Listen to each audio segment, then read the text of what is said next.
Good afternoon, everybody. It is such a pleasure to be here. My name is Jacqueline Jove. I am the Director of Education of the Sphinx organization and a violinist. I am thrilled to be moderating this session with these three absolutely wonderful and insightful student panelists. And we hope that today's conversation will facilitate an open conversation about their experiences and allow them to answer a few questions. So just a few notes on the top of the session about how it's going to run. We'll start with some conversation and then we'll turn to audience questions. So there's two ways you can submit questions. The first is anytime during the session, you can submit a question via Slido. And the second way is when it's time and we ask for questions, you can come to one of the two microphones and ask your question that way as well. We'll try to get to as many questions as we can in the time that we have. And just the second note is about terminology. We realize that there are a lot of different terms around equity, diversity, inclusion, and belonging initiatives. So just for the purpose of this conversation, to avoid confusion, we'll refer to them as EDI, even though we acknowledge that there are many terms with meanings in your various communities. So to begin, we're going to do some brief introductions that'll give us a chance to get to know our panelists a bit better. So if you would give us your name and instrument, where you're from, your school and year, and most importantly, share one thing that has been instrumental to your success up to this point. Hello, everyone. My name is Marquise Bradley. I'm a clarinetist from Philadelphia, and I'm currently a first-year undergraduate at the Cleveland Institute of Music.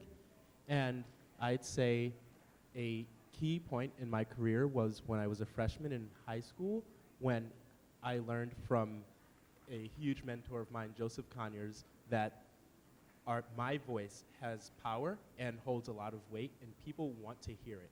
And after realizing that, my career goals became very clear, and I was able to continue throughout my journey in education with that in mind.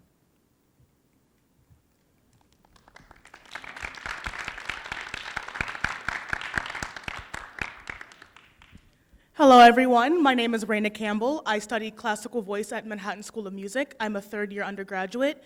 I'm from Belleville, Illinois. I don't know if I said that before. I'm sorry if I'm repeating myself. I would say the turning point for me outside of the support continuously from my mother would be my 3 years working with Opera Theater St. Louis for their artist in training program. They give free lessons and master classes for roughly 15 to 20 students in the St. Louis metropolitan area.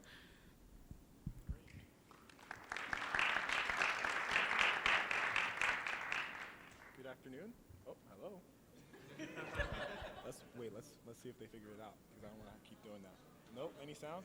Well, we're going to wait for it. Thank you. Hello? Gotta get this. Hello.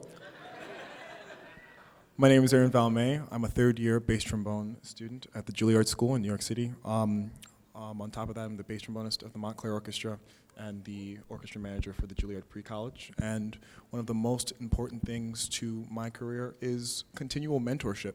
In addition from my parents and my immediate and extended family, mentors from all along my career, most notably the Philadelphia Youth Orchestra, and now, the administrators and leaders at the Juilliard School, in the examples of the deans like Weston and Dean Meyer, who is here, and our director of Diversity Initiatives, and Dean Lehman, who's also in the back there. So their support has been very excellent for me.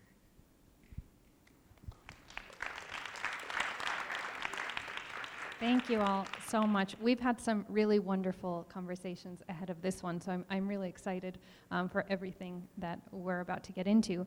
So I wanted to start with what EDI initiatives exist at your school and whether you participate in any of these efforts. I'll start. The Juilliard School has really put great focus on diversity initiatives. There's actually a website where you could read about all of this in depth. If you just type in Juilliard and diversity into Google, I'm sure it'll be the first or second link that comes up. And the director is here, so I don't want to misspeak. But we have diversity advocates who work closely with student affairs to develop programming. These are student advocates who develop programming and do research on, on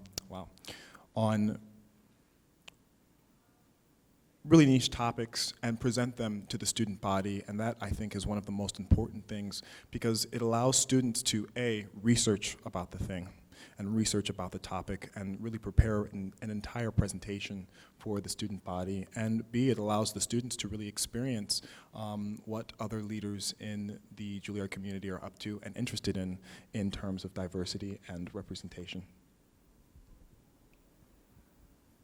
Well, at Manhattan School of, yes, it's working. So in Manhattan School of Music, we have two major student-led groups. It's Queer People for the Betterment of Society, Queer PBS, and our Manhattan School of Music Black Student Union. I'm currently the president of the Black Student Union, and for our Black History Month, we're putting on a concert February 19th, and we are adding students from Reaching for the Arts also in Harlem, as well as Lincoln Center. This allows more diversity and more inclusion for students who aren't collegiate level yet, starting around middle school, I believe, as well as, you know, we are doing tabling, like in our cafeteria. We have Black facts, so like typical facts that you don't necessarily see like in mainstream education, especially like middle school, high school, elementary school. We get like the decent, like we get a general idea of what we learn, but we don't necessarily get to the nitty gritty, and we are currently trying to bring all that information out. So at CIM, we are currently in the second year of our Black Student Union, and this student-led organization acts as a safe space for the people of color, and it is actually open to everyone, so you can come and learn and educate yourself on the different experiences that we have as students of color in a conservatory, because as we all know, it is a very different experience, and there's nothing you can do in your private lessons or in your pre-college training to really prepare you for that. So it acts as a safe space for all of us to really connect with one another. And there's very little administrative oversight, but there are some checks and balances, and when we do want to bring about change in the community, our administration is very open to our thoughts and ideas. Thank you to the three of you, and I want to continue with that thought of distinguishing between institutionally led initiatives and student-led initiatives and how involved or not involved administration or faculty are. We had some interesting conversations about what you feel works best, and I'd love to hear from you about that. Well, I'll start, because since this is a conference on diversity, I think that our diversity needs to run across many vectors and many variables. I, for one, am not a member of the Black Student Union at the Juilliard School, and this is something that I've struggled with in terms of identity because my family is Haitian American, and I've spent the majority of my life in public school growing up in New Jersey not being Black enough.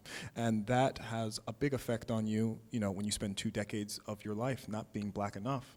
It's difficult to find a place in a Black Student Union, for example. And that's not to tarnish the reputation of the Black Student Union that has done such incredible work in our institution and representing the needs of our students and the people that look like us. But there are other ways to be leaders. I just want to remind everyone that you can be a leader as an individual away from a team. You could work with a team from a distance, and you can do whatever is comfortable for you and still be productive. And there are many different ways to approach those issues. So don't be discouraged if you don't feel like you belong in the place where people say you should belong, because there might be another place for you, and you should continue looking for it and hunting for it. Thank you, Ehren. Before we go on, I was wondering if you could give us an example of a way that you, as an individual, advocate, because you had some really interesting thoughts on that. Yeah, so this fall, I did a soft launch of a project called Eroica, and Eroica is it's sort of a think tank and a production team. It's a team of 11 or 12 students from the Juilliard School of and the new school, Manor School of Music. And our first project was to put on a concert off campus of all women composers and Latinx composers. And we did commissions for the trombone, because I play the trombone and we don't have enough music, okay? And we had people come out. We had people from Brooklyn Family Court really showed up and showed out. That's where my mom works. Shout out to Brooklyn Family Court. And they came and they had such a great time. These were new commissions. This was challenging music. This was music that was, in some cases politically charged and had very dark and heavy messages. And it was received so well by people who have not experienced classical music in that intimate a setting. Another example that Eroica is doing is I mentioned earlier that diversity runs along several vectors. Eroica has also been sort of pushing to put Black music and Black culture into different spaces in our community as well, because that's another thing that I feel like we don't talk enough about is, we can contribute to, the classical music canon, but what about the music that already exists for us, and what about the music that our ancestors played, and who's going to write that down, and who's going to write the book, and who's going to keep that tradition alive? So to combat that, I, along with the team at Eroica, we purchased a piano. We purchased a drum set. We found donors and purchased a drum set.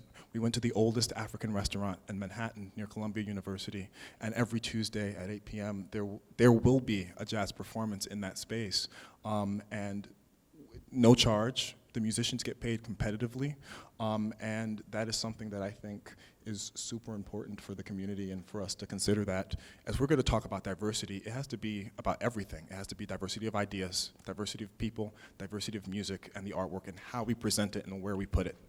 So those are some of the other things that we're working on. Thank you so much. And Rayna and Marquise, I'd like to give you a chance to speak about, your school efforts through the Black Student Union, if you'd like. So one thing that I found particularly moving when I came to CIM, since I'm so new to the environment and the community, I haven't had much opportunity to contribute yet, but I have heard of some experiences, and I think some very forward-moving tactics that we have made, one being the idea of promoting female composers and composers of underrepresented communities in our music theory curriculum. And we have had instances where a student in class has called out a theory teacher and saying, you don't play enough music from these composers from underrepresented communities. And we decided to bring this to an institutional level, and a lot of our theory professors were receptive, and in turn has been putting recordings on from women composers at the beginning of classes and using their examples to show different concepts and when we introduced them. And I can say that it hasn't been 100% shown and reflected from our theory department. There are still some people who haven't been receptive, and I want to hold them accountable for that. And we all should, as students in our conservatory, we have control over our education because they're billing us for it, So if I want to receive what I'm putting in, and if we're not doing that, then we haven't reached our destination. And until that happens, I really think that the work needs to continue.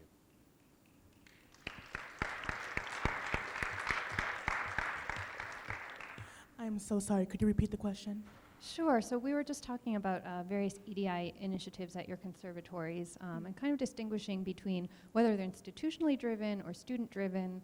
We've had two really great examples of student-driven initiatives, and in this case, one that was supported by some administration in the institution. And I wonder if you could speak to that about your experience. Perfect.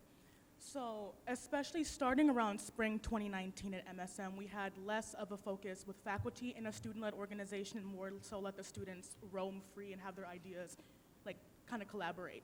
Especially February 2nd, this is recent, we had a talk called Black and Queer. It was a collaboration between Queer PBS and Black Student Union, where we talk about certain ideas of Black culture mixed in with queer culture, and how Black defining you, or if you feel that being you, how would you word it? You kind of choose queer over being Black, which happens a lot. We also, I'm getting off topic. I'm so sorry. It's the nerves in me.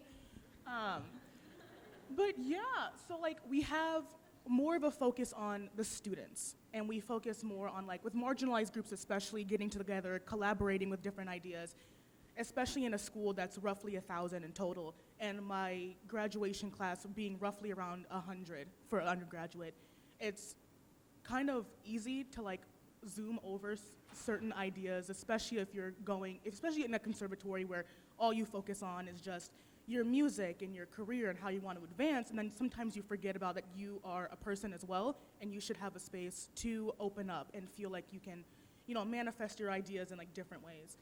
So especially since spring 2019, we've seen a lot of initiatives when we are reaching out to the community in Harlem and going out, especially, we have done a lot of Christmas caroling with Black Student Union, going to senior citizens' homes. We're working with Reaching for the Arts with Sharon Daly Johnson. We've gotten in contact with her since she's an alum from MSM, and a lot of our alum is still currently in the area in New York, so we continue to use their efforts to bring ours into light. Thank you.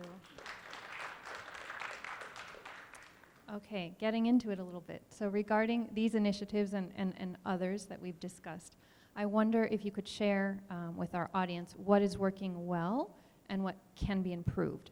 And if there is a gap, how might it be filled to impact your experience and the experience of other students in a positive way? I think, and there are significantly more young people in this room than the other sessions that I've been at, so bravo to y'all for coming out, and thank you.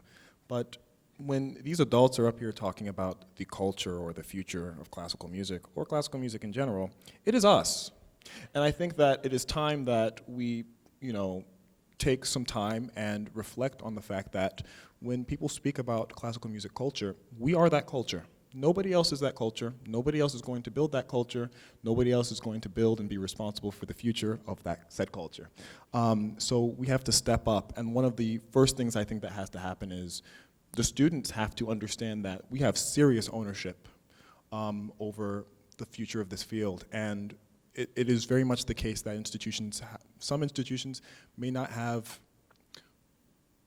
set up a situation where students are empowered to feel that way. But for everyone who's under the sound of my voice right now, that is the case, regardless of what may appear to be.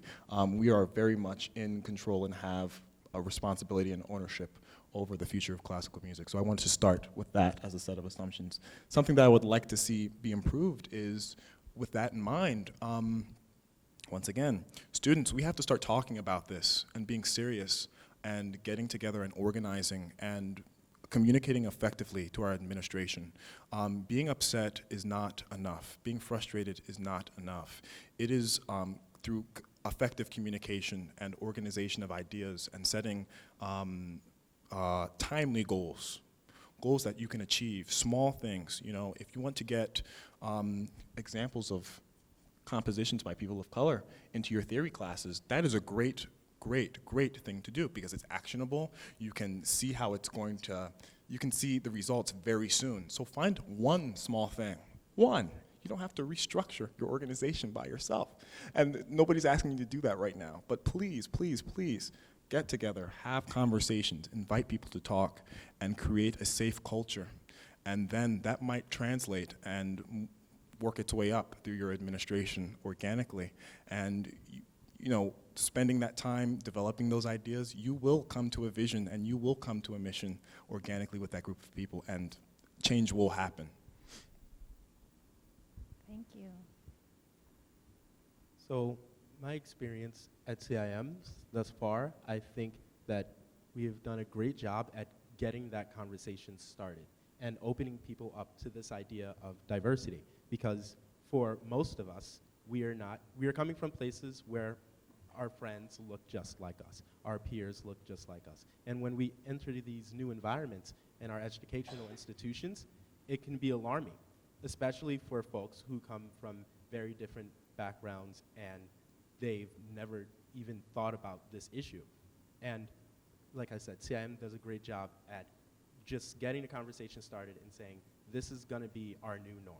It's gonna be an expectation. I think that a point of improvement would be preparing our students to engage in these conversations in a way that is productive and not gonna tear apart our community and separate us as it could. When we have pockets of our Chinese student body only spending time with each other, I see that as an issue, because that means that we are not training people to work together, which is what this field requires if we are going to move forward and make change. We are not trying to segregate people. We're not like bringing in, our African American and Latinx friends just to have them in corners only talking to each other and saying, hurrah, we have achieved diversity.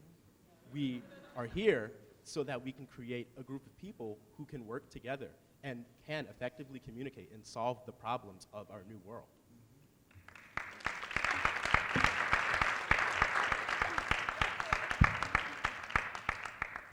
So as a freshman at MSM, I was the only black vocalist in my year, and we have roughly 19 students now, but we only have 5 black and brown students.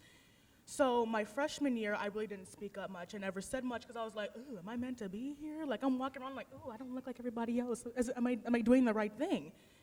And I didn't speak up about like things that were bothering me and things that I wanted to say until my sophomore year, and that's when we kind of started more of a fight for things that we wanted.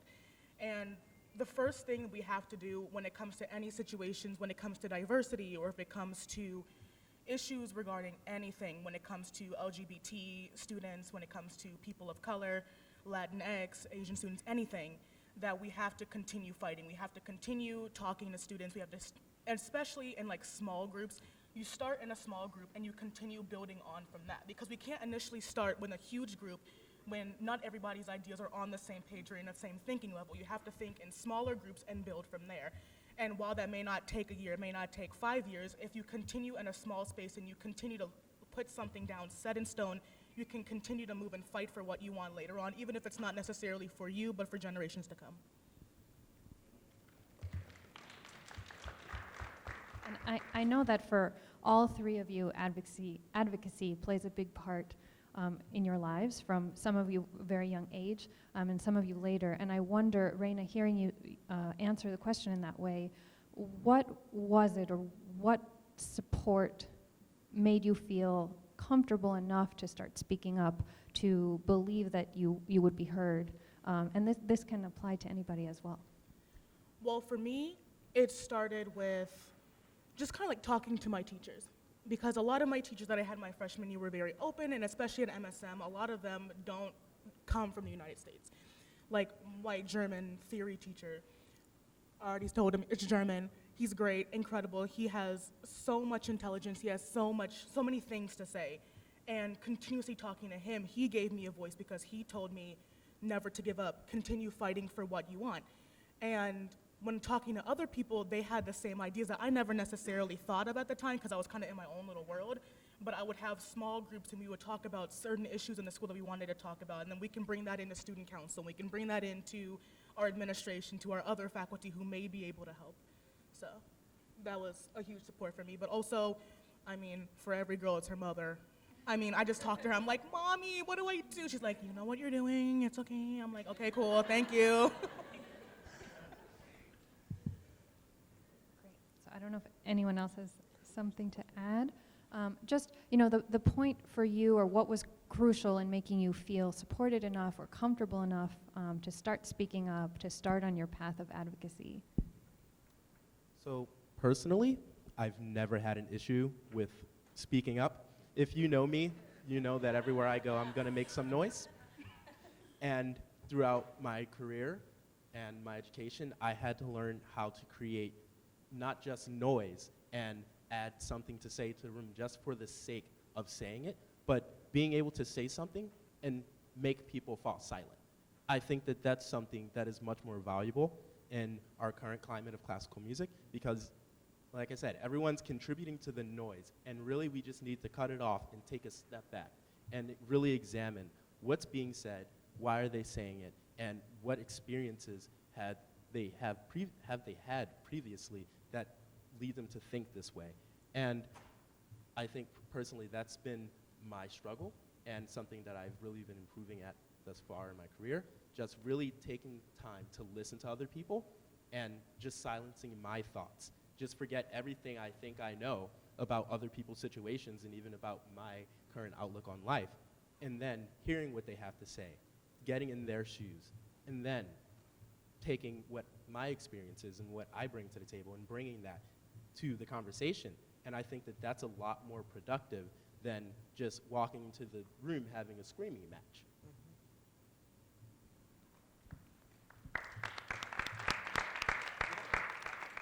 So we're going to turn to some questions shortly, but before we do that, I was wondering if you could tell us in 1 or 2 sentences what you envision the future landscape of classical music to be, and what we should be tuning into and considering as we see the culture shift. I think the future of classical music is going to be incredibly beautiful.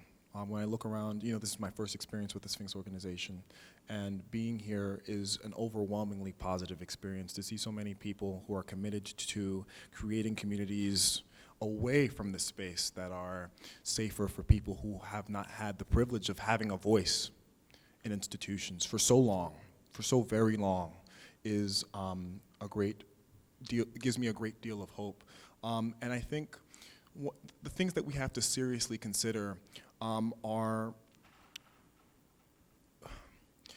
at some level, we face a myriad of challenges as classical musicians, because not only do we deal with, putting ensembles on stage and actually dealing with the audience and having an impact on the society immediately surrounding the performance aspect of our work, but there is also huge gaps. Well, there are also huge gaps in the fields of musicology and aesthetic theory and research where our voices are not really well represented. So if you feel as though, and if there were ever a time that you felt maybe performing is not for everyone. I study the bass trombone at the Juilliard School. I have not made a commitment for the rest of my life to continue playing the bass trombone at professionally or whatever. That is my business and nobody else's. And if the career calls that I have to write a thematic catalog on African American composers or women composers, that's something we have to step up and do, because nobody else is responsible. And because nobody else is responsible, nobody will do it. So we have to step up and begin writing things down, because we can perform and put things on stage, but in terms of how institutions work and how they sustain their culture, it is in writing. It's really in writing, and we have to get serious about writing our ideas down and sharing them, so that way people can debate them. They can debate these ideas, discuss them at the academic level. If there's no research, we cannot have a meaningful debate. If there's no theory, we cannot have a meaningful debate. If nobody's thinking about it, or if people are thinking about it, and we can't get the idea clearly from point A to point B, now we have the internet. That's great, because people don't have to die, spending 60 days on a ship to go from point A to point B. You can just send it. So write it down. There's less of an excuse to not write it down now. So, I'm asking you, please look inside yourself, and if there are any inklings of other interests in other fields that you have, we need it. Classical music needs it, We need the adjusted theories on marketing and PR ethics. We need the new theory on aesthetics for Black and brown people in the United States in this day and age. We need the musicological research done. And nobody's going to do it because nobody knows that it needs to be done. So that's my vision for the future of classical music, excuse me.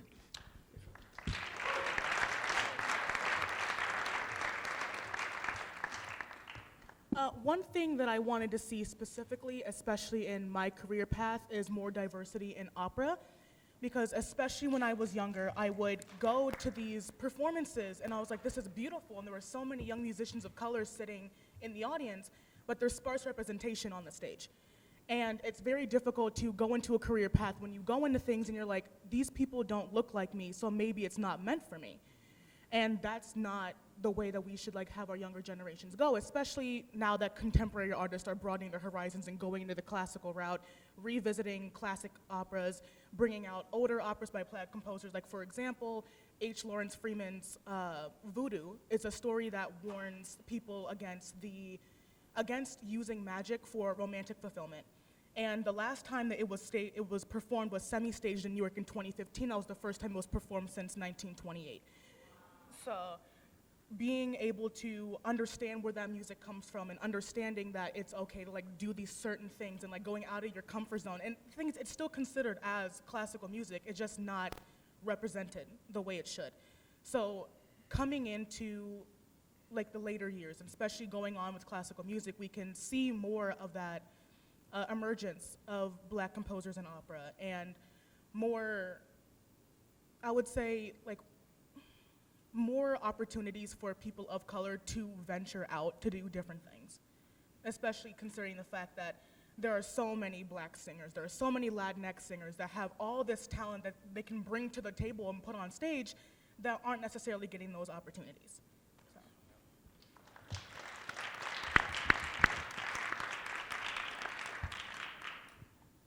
So I consider the work we are doing as a much smaller piece in a larger puzzle. That being, we are fighting in classical music currently for the same basic rights and representation that every field across the world is fighting for at the moment, you know? So we are, we're sitting here trying to get in orchestras fairly based off of merit. We're trying to gain the resources that other people just have, out of being born. And we are here trying to accomplish the same goals and reach the level of our Asian friends, of our white friends, and everyone else abroad, when we don't have the resources in our backyards to do that. And this idea is something that you can apply to really any field. There are doctors, there are a lot of brilliant Black boys and girls in their chairs in school right now who have the capability of reaching the highest intellectual points of anyone else before them, yet they aren't giving the opportunities to do so. And I think that as classical musicians, we sometimes need to open up our eyes and realize that, yes, we are all fighting for the same thing, but all I do is play the clarinet. So this is me. I'm doing my justice and putting in the work to get one step closer to the dream that one great man had. And I think we owe it to ourselves, we owe it to our ancestors to do this, not just because we want to win a job fairly, but because we want our children to also have access to the same resources that everyone else has who hasn't had to, be born with this. And it's not an issue, but it's an advantage in a lot of ways. But we can't let that tear us down. We can't let the societal pressures tear us down. We have to work harder. We've all heard it here. We've been attending these sessions. We have to work harder than everyone else. And I think that the work we're doing here and we're discussing in these sessions is the work, and just the beginning, in order to reach those goals.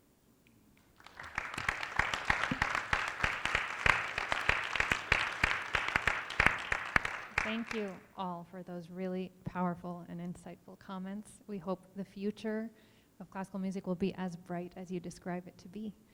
So we're going to turn to some questions. I think we've had someone waiting very patiently, so please.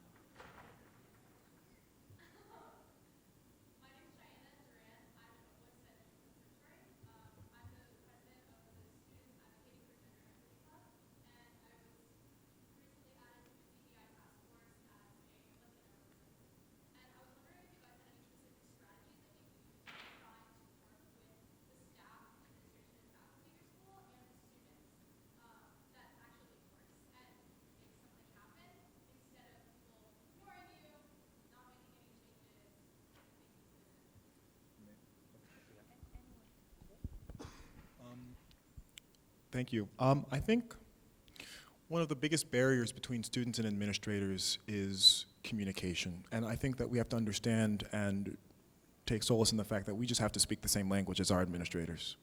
Like I said earlier, it is one thing to feel one way in your heart or in your soul, but if you can, come up with an actionable plan that has, an 18-month vision, a 12-month vision, a 2-week vision, all of these visions and alternatives, and kind of, flood the field. It has to be a business presentation because that is the world that unfortunately we deal with.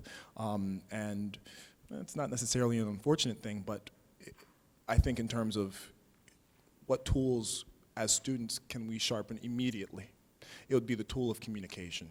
I have the real privilege of working in the pre-college office every Saturday, and I spend my entire week getting on top of my school emails, getting pre-college emails, and that's a completely different language and subset of information that these administrators need to deal with. And I'll tell you what, these deans, they care about how you feel on an interpersonal level, but in terms of the institution, they need to know what is sustainable, they need to know what is feasible, and they need to see it far in advance. That way they can, kind of prepare and bear down and, reach out to get the right channels and have the proper communication on their level. Because if you give them it's kind of like you have to be able to give them the ingredients and tell them what the ingredients are so that they can bake the cake. If you're missing the eggs, they can put it in the oven, but it's like, oh, well, it's not gonna be very good, So try and give them the complete picture and find an administrator and ask them, what is it, I asked a question for Maestro Munoz earlier today. I said, what is it exactly that these administrators need? And it seems as though his response was very heartfelt, but it seems as though it's like that information is not readily available to us. We don't even know what the administrators need. So team up with your administrators and learn to speak the language, and you will lead just by being able to communicate effectively. All right, let's go over here, and then we'll come back over here. Hey, so my name is Marquise. I'm a senior at the New England Conservatory. First off, I wanted to say, really amazing panel. I've heard some amazing things in this talk. So, my question is, basically I'm wondering, how do y'all think that conservatories or just music institutions can work on integrating different cultures? So one thing that's interesting to me is that a lot of institutions of higher learning, colleges, whatnot, they all have this idea of oh, well, we want to create a really well-rounded student body who are very forward-thinking and inclusive and open-minded. But one thing I've found at institutions is that, in my experience, I've encountered a lot of students who are, for one, have never met a black person before in their entire lives. And that was completely new to me. It's what do you mean? You've never, you live in America.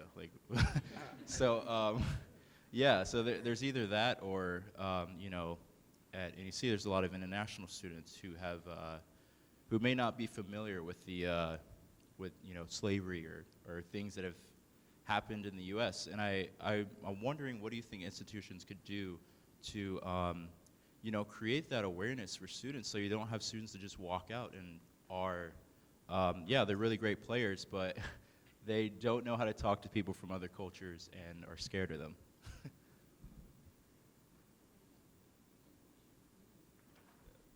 That's a great question. And I think it's something that really can't be solved by the administration of an institution. That's the type of education that can only really happen and be received properly through communication by student to student, individual to individual.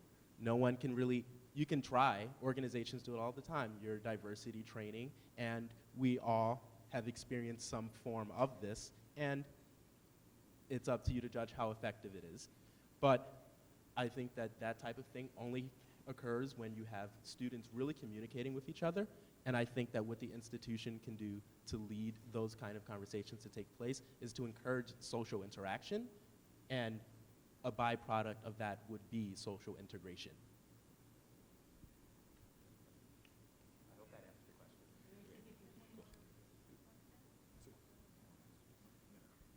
Okay.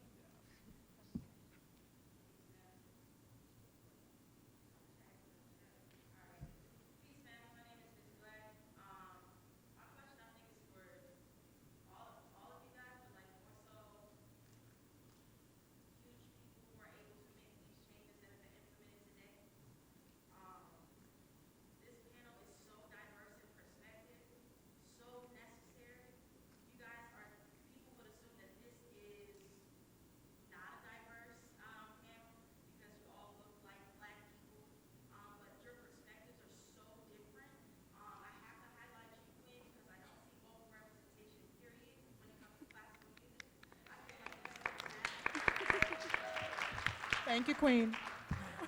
Because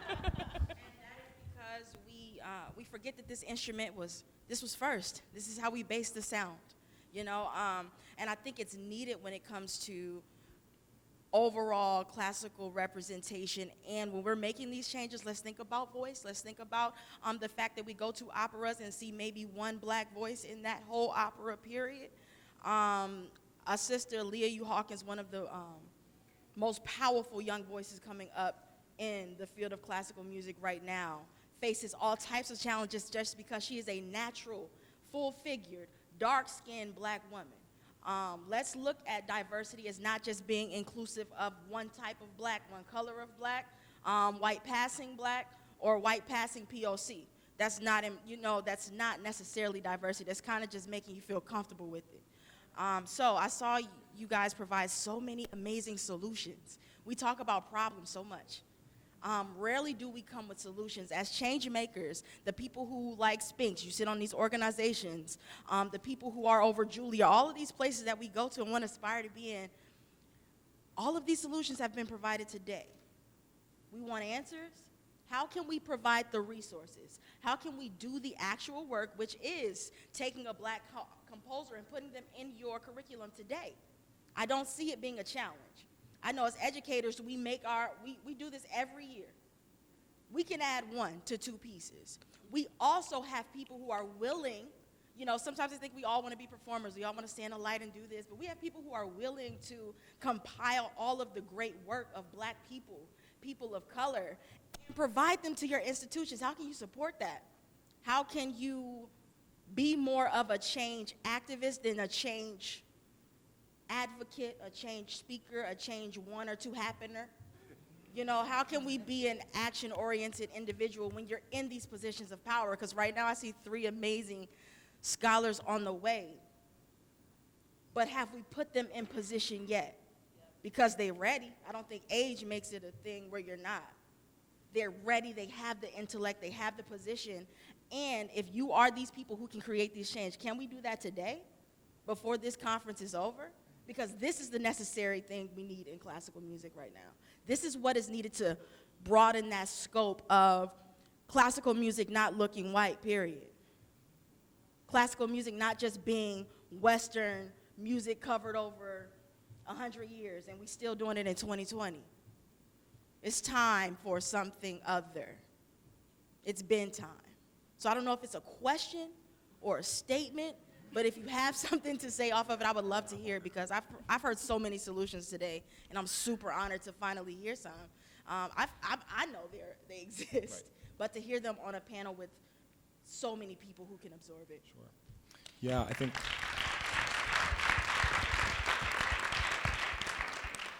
Yeah, thank you. I mean, to make a point about diversity, coming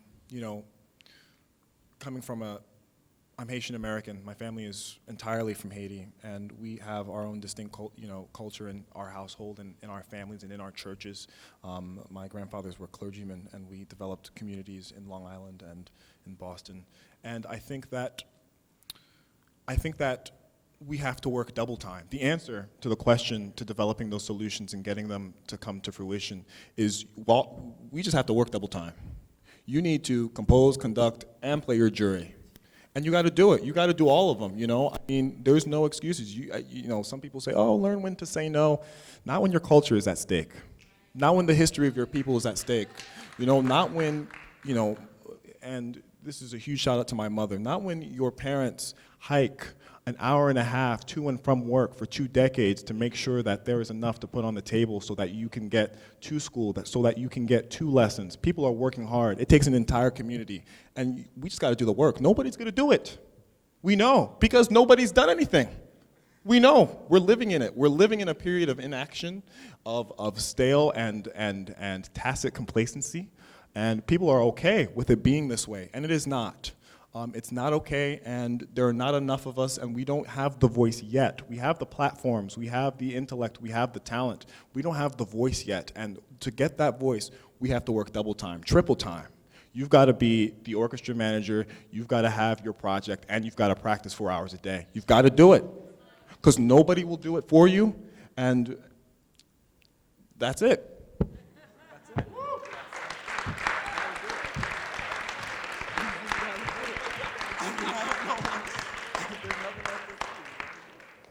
Let's come over here. Hi, my name is Jacoby DuBose. I'm an alumni of Howard University, an employee of CIM. But even as I hear these cheers, it actually brings me to my question. So, graduated from Howard as a black man, you know, it's HBCU. But as I go around America and even around the world, that means something. That meant something to me. You know, every time I step into a room, I tell someone I'm a graduate of Howard. You know, it's prestigious. So, you know, I have to walk with my head high. You know, I have to represent the school well, the legacy well. So, the three of you, this is not so much for who you are today, but looking towards the future. What do you want it to mean as you graduate from your respective universities? What do you want it to stand for? What would you want to represent in the future? So when I hear that question, I first think about the history of our institutions, and I'm of the personal belief that, well, let's back up. We're all here because we recognize that there are issues that exist. There's, you know, flaws in our systems. And if you take a look at your institution, you're an issue. You're part of the problem. Why? Because these problems haven't been solved yet. Therefore, you are contributing to the problem just by ignoring it. So now, thinking forward as an alumni of CIM 10 years from now, I would like to be able to think that we were no longer contributing to that problem.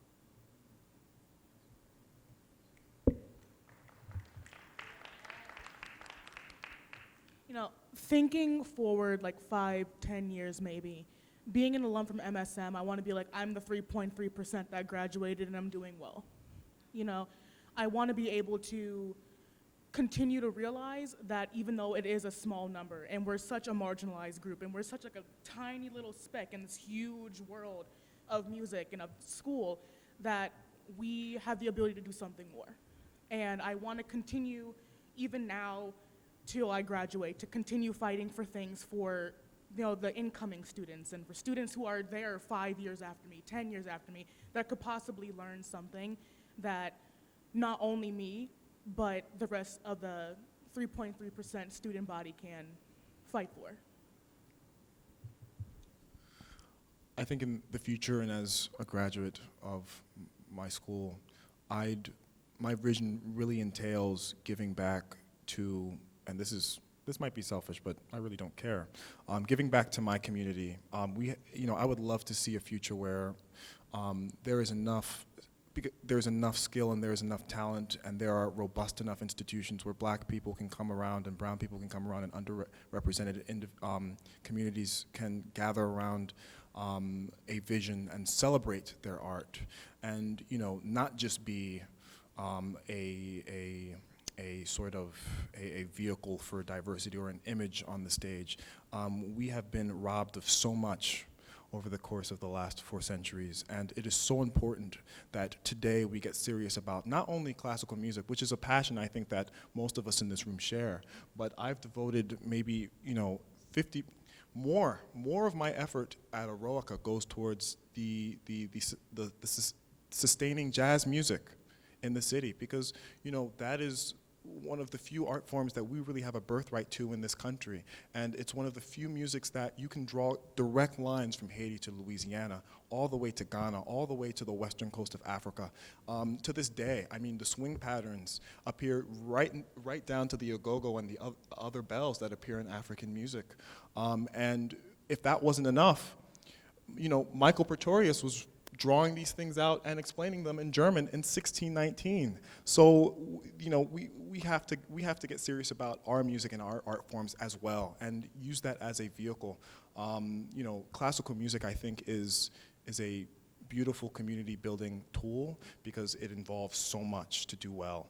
But I would also love to see in the future as a graduate, and to speak to your question, and being a graduate of an HBCU, I envy you, because I would have loved to have that experience and to share that experience with some of my brothers and sisters in this country.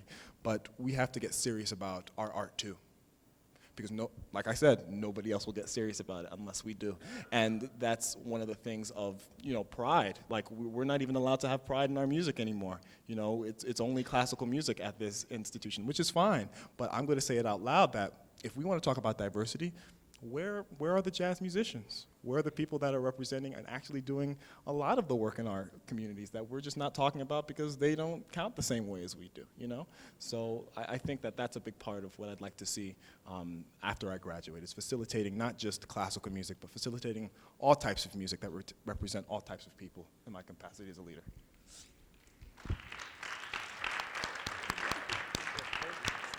Okay, so I am getting the 1-minute warning.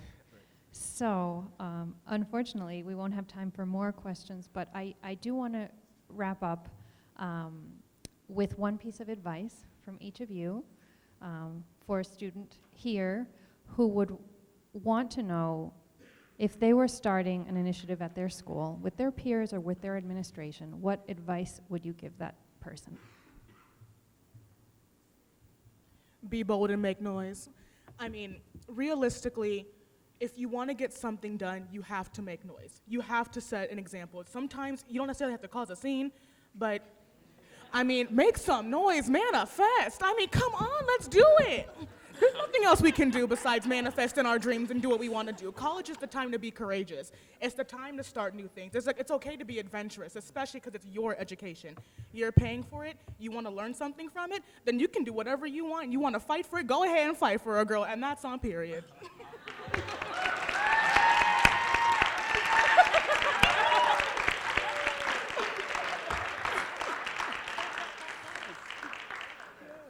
I promise I won't say anything that profound.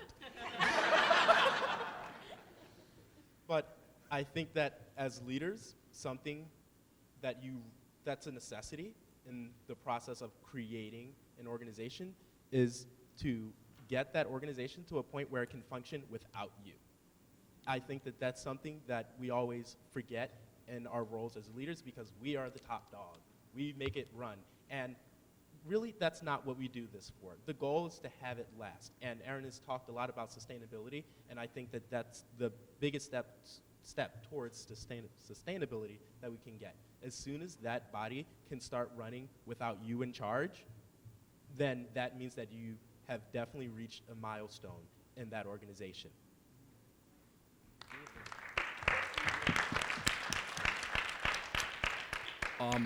One piece of advice in 2 parts, very short, I promise. First, we need you. That's the advice, is that we need you because there's nobody else. We need you. So let that rest on your soul for a minute. 2, I forget what the second part was, but we need you. And I think that, I thinking about it, what was the second part? I don't think anything else really. What do you think, Rayna? What was asking me? Yeah, I don't know. What was the other half of that advice? Oh, we need you, so fail. Fail twice, fail 3 times, get told no as much as you can, because only then will you be able to put into high definition the direction and find the doors that you will be able to open and find what's locked and give people and mentor people in the future. Having somebody like Weston Sprott, who's been not only a mentor on the trombone, but as an administrator, and having him just in that space at Juilliard along with me has been huge for me. And, sometimes just by leading by example, I'm sure Weston has tried a myriad of projects in the many things that he's tried. And, the direction of leadership that he's exhibiting now with that institution is probably the result of a lot of failures. In the practice room, you mess up more than you get it. You might never get it right. I have yet to have a perfect day at pre-college. As many emails as I write, as many Excel spreadsheets as nobody wants to show up on time, and no, that's not true. They're great students. But we need you, so be prepared to fail. Hunker down and don't take failure as the end-all, be-all. Excellence comes through failure and polishing and buffing, and you got to start with the big grain, the coarse grain, and it's going to hurt. It's going to hurt a lot. It's going to hurt so much. And so many of us are hurting, and we know what it feels like, and we're able to communicate what pain really feels like in terms of identity. So be prepared to fail.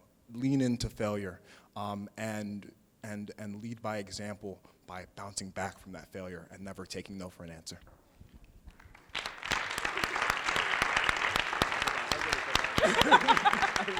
Wonderful. Well, I want to thank all of you so much. This has been incredible and so insightful. I think everyone here would agree. So let's end by giving a very wonderful round of applause to our panelists.